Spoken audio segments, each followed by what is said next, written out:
बच्चों, प्रोबेबिलिटी का कल हमने आपको मीनिंग बताया था कि क्या होती है प्रोबेबिलिटी। अब आप इसकी थियरीज पढ़िएगा, क्या इसके कितनी अप्रोचेज हैं ये आपको पढ़ना है। इसके 4 अप्रोच हैं। एक है क्लासिकल और मैथमेटिकल अप्रोच, दूसरा है एम्पिरिकल और स्टैटिस्टिकल अप्रोच, थर्ड है पर्सनालिटी एंड सब्जेक्टिव अप्रोच और फोर्थ है मॉडर्न अप्रोच। तो 3 आपको अभी पढ़ा रही हूँ, फोर्थ आपको बाद में पढ़ाऊँगी, बाद में समझाऊँगी, क्योंकि पहले आप ये तीनों अप्रोच अगर समझ लेंगे तो मॉडर्न को यूज़ करने में दिक्कत नहीं होगी। तो फर्स्ट है आपका क्लासिकल अप्रोच। क्लासिकल अप्रोच जो है उसमें फॉर्मूला है probability of occurring an event P is equal to probability number of favorable events is equal to total number of likely event। For example, एक एग्जाम्पल लेकर के इसको बताती हूँ। For example, if there are 4 red balls, 4, एक example बच्चों देखिए example क्या है। For example, if there are 4 balls, 4 red ball, red, 5 white,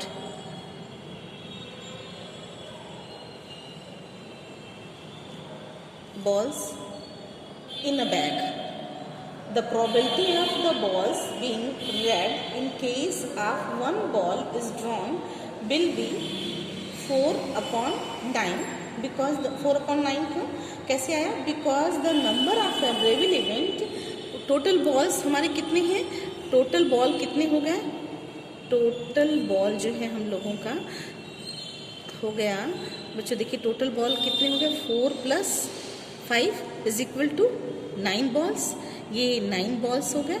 अब वो ये कह रहा है, क्वेश्चन में आपको बता रहा है कि in case of one ball is drawn will be 4/9 because the number of favorable events ball being red is 4 and total number of likely event all balls in a bag is 9। तो classical approach ये है कि there are 2 important assumptions of definition given on the basis of classical approach of probability। All outcomes in an experiment are mutually exclusive and all events are equally probable events। It means कि आपको question में अगर ये कह रहा है कि 9 balls total उस बैग में 9 बॉल्स हैं, उसमें से 4 रेड आने की प्रोबेबिलिटी क्या है? तो 4 रेड आने की प्रोबेबिलिटी 4/9 होगा। वाइट आने की प्रोबेबिलिटी क्या है? 5/9 होगा, क्योंकि जो हमारे 9 नंबर ऑफ फेवरेबल इवेंट्स हैं वो हैं क्या? 4, और दूसरा नंबर ऑफ फेवरेबल इवेंट्स है 5। तो जो हमारा जब 5 है तो नंबर ऑफ इवेंट्स जो होते हैं यही हमको निकालना है, ठीक है। नेक्स्ट चाहिए तब समझ में आ जाएगा। There are 2 important assumptions of the definition given on the basis of classical approach of probability। All outcomes in an experiment are mutually exclusive and B, all events are equally probable events। Mathematically it can be said that if there are m possible outcomes favorable to the occurrence of an event and n possible outcomes unfavorable to the occurrence and all these possible outcomes are equally likely and mutually exclusive, then the probability of occurrence of the event will be P। बच्चों देखिए P, अब आपको अभी ये जो मैंने लिखाया है इसको अगर हमको फॉर्मूला बनाना हुआ तो क्या हो जाएगा? m/m + n। अभी मैंने आपसे क्या कहा कि mathematically it can be said if there are m क्या है? m को आपको बताया पॉसिबल आउटकम्स फेवरेबल। पॉसिबल, इसको आप अपनी कॉपी में नोट कर लीजिएगा, बुक में देखिएगा है आपके। पॉसिबल आउटकम्स outcomes favorable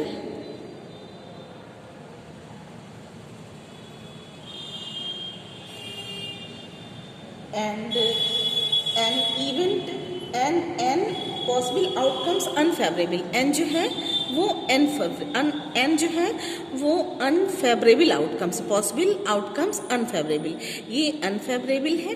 अब इन दोनों को अगर आप ऐड करते हैं, अभी हमने आपसे कहा कि एक बैग है, उसमें 4 रेड बॉल्स और 5 वाइट बॉल्स हैं, उसमें टोटल बॉल्स जो है तो total balls n plus m।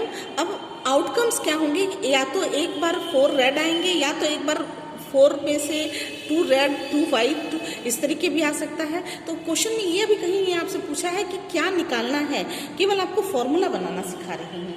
ठीक है, ये क्लियर हुआ होगा आपको। नेक्स्ट बच्चों देखिए, probability of non occurrence will be. अब इसको हम लोग इस तरीके से भी कर सकते हैं, ये जैसे उसको लिखा उसी तरीके से probability of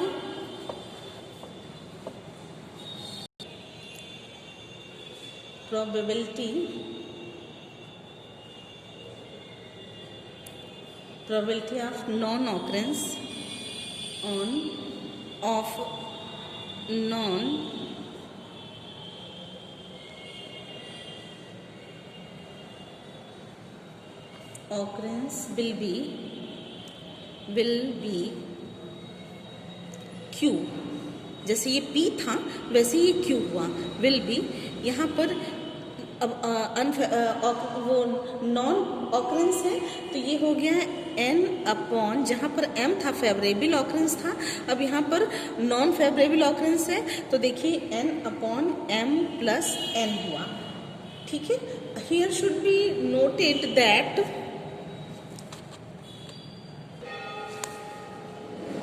here it should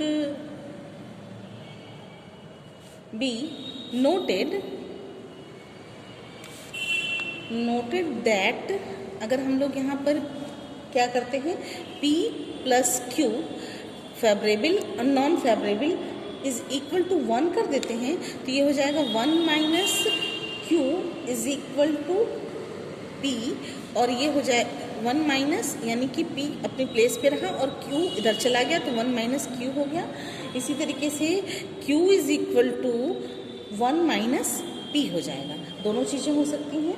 तो इस आपको suppose the probability of coming upward the number 3 or 4 on throwing a dice to be known, here 2 event number 3 and 4 are favorable event which will be denoted as M, while 4 events 1, 2, 5, 6 are unfavorable events which will be denoted as N. On the basis of probability of coming upward, the number of 3 or 4 will be 2 upon 2 plus 4 is equal to 2 upon 6 is equal to 1 upon 3. In other words, P is equal to 1 upon 3. It means the probability of not coming upward the number of 3 or 4, Q is equal to 1 minus P. 1 minus P is equal to 1 upon 3 is equal to 2 upon 3. बच्चों थोड़ा सा यहाँ पे आपको समझने में दिक्कत हो रही होगी। बच्चों ये तो समझ, now suppose the probability of coming upward the number of 3 or 4, एक पासे में बच्चों 6 नंबर्स होते हैं, वो कह रहा है 3 या 4, throwing a dice to be known here 2 events, दो या तो अगर हम फेंकेंगे तो 3 या 4 आना है, तो कितने 3 और 4 आना है, तो फेवरेबल इवेंट्स हमारे क्या है यहाँ पर 3 and 4 है।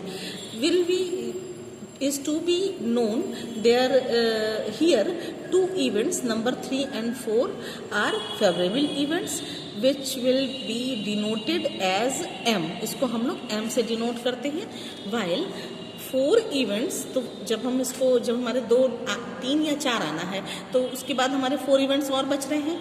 तो जो हमारे 4 इवेंट्स बच रहे हैं वो कौन कौन से बच रहे हैं? नंबर 6, पासे में 6 नंबर होते हैं, तो 3 और 4 निकल गया, तो अब केवल 4 नंबर बचेंगे, 1, 2, 5 एंड 6 बचेंगे।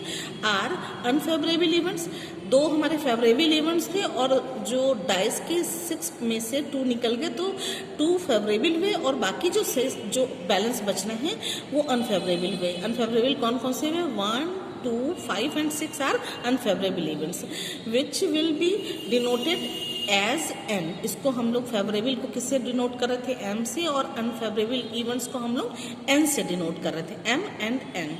On this basis of probability of coming upward the number of 3 or 4 will be. तो अब हमारे 2 नंबर हैं, 3 और 4, तो हमारे 3 आएगा कि 4 आएगा, ये हम कैसे पता करेंगे? ये हम जानने के लिए सीधे सीधे करते हैं कि हमारे 2 नंबर्स हैं, 2 नंबर्स, अब हमारा 4 आना है, तो 2 नंबर्स प्लस 2 प्लस 4 और 6 नंबर हमारे हैं ही हैं जो हमारे अनफेवरेबल, ये फेवरेबल हुआ और ये अनफेवरेबल हुआ। तो इन दोनों को जब हम जोड़ देंगे, 2 इवेंट हमने फेवरेबल लिया हुआ था, ये m है बच्चों। यहाँ पर हम एक चीज़ और अगर लिख दें तो आपको ज़्यादा ईजी हो जाएगा। m is equal to m plus n, ये ज़्यादा इजी हो जाएगा। ये आपकी बुक में नहीं दिया हुआ है। m का मतलब 2 नंबर्स जो 3 और 4 लिया था, और ये हमारे फेवरेबल इवेंट्स और ये हमारे अनफेवरेबल इवेंट्स। तो 2 हमारे फेवरेबल इवेंट्स हैं और 4 हमारे अनफेवरेबल इवेंट्स हैं, तो कुल मिलाकर के 2/6 हो गया। तो जो नंबर आने की प्रोबेबिलिटी है वो क्या हो गया? 1/3 हो गया। In other words p is equal to 1/3, यानी कि प्रोबेबिलिटी कितनी हो गई? 1/3 हो गई। It means the probability of not coming upward the number of 3 or 4। अब हमारे जो Q है, Q का मतलब अभी आपको हमने बताया था कि Q को किससे डिनोट करते हैं? अनफेवरेबल ऑकरेंस से डिनोट करते हैं। तो फॉर्मूला होता है Q is equal to 1 minus P, P यानी प्रोबेबिलिटी आपकी कितनी आई है? 1/3 आई है, तो Q क्या होगा? 2/3। ये आपको अच्छे से समझ में आ गया होगा। It's very important theory. ये थियरी अगर आपको समझ, ये क्लासिकल थियरी और मैथमेटिकल अप्रोच है। ये मैथमेटिकल थियरी अगर आपको ये नहीं समझ में आया तो आप किसी भी हाल में प्रोबेबिलिटी नहीं निकाल सकते हैं।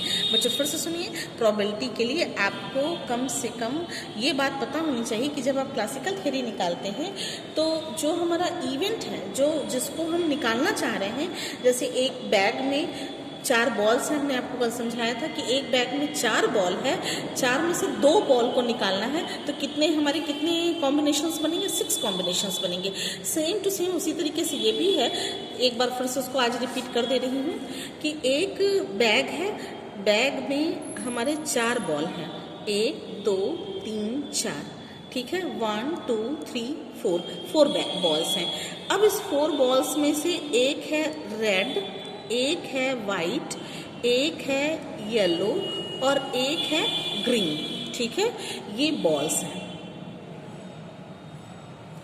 हमको कोई 2 बॉल 2 अलग अलग कलर की ही आएगी, निकालने की प्रोबेबिलिटी क्या हो सकती है? तो हम लोगों के बॉल्स कितने हैं? 4 बॉल्स हैं, ठीक है। तो कॉम्बिनेशन कितने तरीके से बनेंगे बच्चों? 4C2, ठीक है।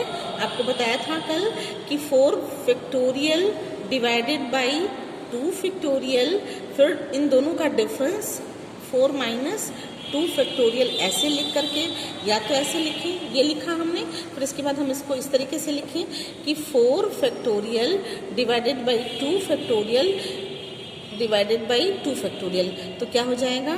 4 into 3 into 2 divided by 2 into 2, तो ये कट जाएगा। तो लास्ट में हमने 6 आपको कल भी बताया था कि 6 आएगा आपका आंसर। ये आपको थ्योरी समझ में आ गई होगी। ये बहुत इंपॉर्टेंट थ्योरी है, आपको हर हाल में आना चाहिए।